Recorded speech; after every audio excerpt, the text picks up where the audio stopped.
स्वयंपाकघरातली औषधं या सिरीजमध्ये आज आपण बोलणार आहोत जिऱ्याविषयी. जिऱ्याला मराठीमध्ये जिरे, हिंदीमध्ये जिरा आणि संस्कृतमध्ये जीरक म्हणजे जरण करणारे, याचाच अर्थ पचन करणारे किंवा पचनाला मदत करणारे असा होतो. जिरं हे आपल्या सगळ्यांच्या स्वयंपाकघरामध्ये अगदी नेहमी आढळणारी आहे. जिरं हे साधारणतः बडीशेपसारखं दिसणारं कोमल क्षुप असून त्याची उंची 1 फुटापर्यंत असते. समस्त भारतामध्ये याची लागवड केली जाते. विशेषतः उत्तर प्रदेश, राजस्थान इथे याची शेती केली जाते. जिऱ्यामध्ये एक उडनशील तेल असतं, ज्याच्यामुळं त्याला एक विशिष्ट चव आणि वास असतो. जिरं हे गुणधर्माने वृक्षलघू आणि उष्ण असतं. याचा रसविपाक हा कटू असतो.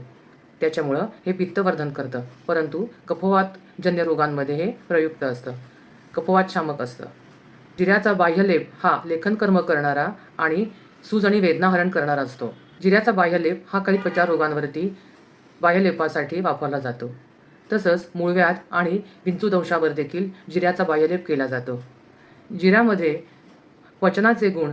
जिरं हे दीपक पाचक म्हणजेच भूक वाढवणारं आणि पचन करणारं असल्यामुळं ते गॅसेस, अपचन, अतिसार, तोंडाला चव नसणं, भूक कमी होणं, उलटी, मळमळ यासारख्या विकारांवरती प्रयुक्त आहे. त्यासाठी जिऱ्याचं चूर्ण हे मधामध्ये कालवून दिलं जातं. तसंच लघवी अडणं, उन्हाळे लागणं याच्यामध्ये देखील जिऱ्याचं चूर्ण हे खडीसाखर आणि लोण्याबरोबर दिलं जातं. तसं जिरं हे गर्भाशयजन्य रोगात देखील उपयुक्त असतं.